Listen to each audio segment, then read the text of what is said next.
Բոյից գոհ եք։ Բոյից գոհ ենք։ Շատ գոհ ենք, ես չգիտեմ, մի քիչ sense կոշտ բան ասեմ, բայց բոլոր դեպքերում ես ուզում եմ, որ ասենք լավը անպայման նշվի։ Եվ 1000-ից մի կառույց է, որտեղ կաշառակերությունը վերացված է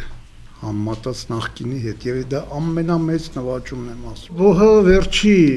շրջանում ուրեմն որոշակի քայլերի է գնում, որպեսզի բարդացնի ավելի պաշտպանության դուրս եկող մարդկանց գործը եւ որոշ դեպքերում անհասկանալի է, որոշ դեպքերում հասկանալի։ Հիմա տվյալ դեպքում օրինակ ասենք sense մի հարց կա 6 աշխատանք սովորաբար PhD-ի համար աշխատանք հրատարակված շատ երկրներում պետք չի, դրա կարիքը չկա։ Մեզ մոտ 6 աշխատանք ըստ որում 5 ժուրնալներում։ Տրամաբանությունը անհասկանալի է, որովհետև ժուրնալի եւ գիտական ժողովածուների տարբերությունը էական չի։ Մեր շատ ժուրնալներ իրենց էջերում տպում են գրագողություններ, ազատ։ Ես այդ մասին Տիկին Արզումանյանին ասել եմ, դե հնարավոր չէ այդքան ստուգել, բայց ասում եմ, մի պայմանը պիտի լինի ժուրնալը բոհի կազմի մեջ, բանի երաշխավորելու համար, դա գրագողությունների բացակայությունն է։ Վերջին 1-2 տարվա ընթացքում որոշակի փոփոխություններ են կատարվել, ունեինք գիտությունների թեկնածուի համար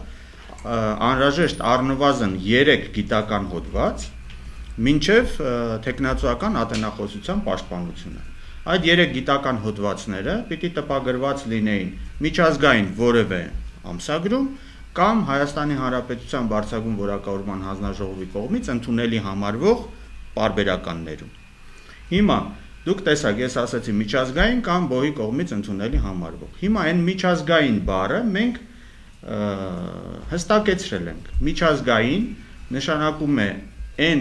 այնպիսի գիտական պարբերականները, որոնք ընդգրկված են աշխարհի ամենաուժեղ եւ ամենաընդգրկուն շտեմարաններում։ Դրանք են Web of Science-ը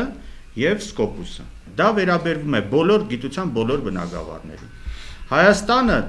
տրադիցիոն ավանդաբար ունի շատ ուժեղ բնագիտություն։ Մեզ մոտ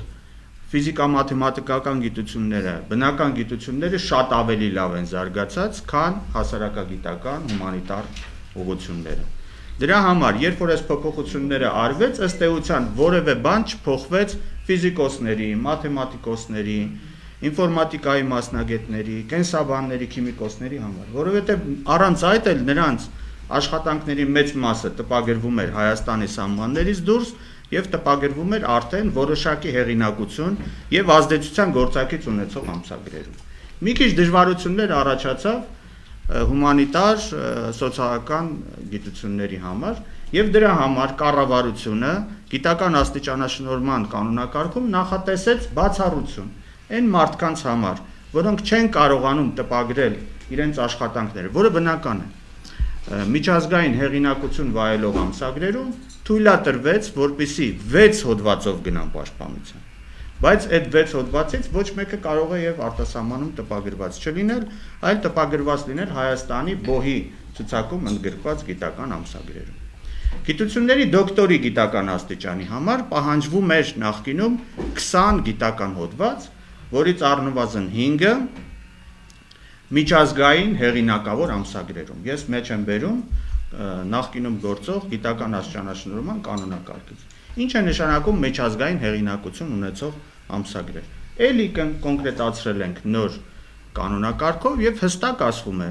այդ միջազգային հեղինակավոր ամսագրերը այն ամսագրերն են, որոնք ընդգրկված են կամ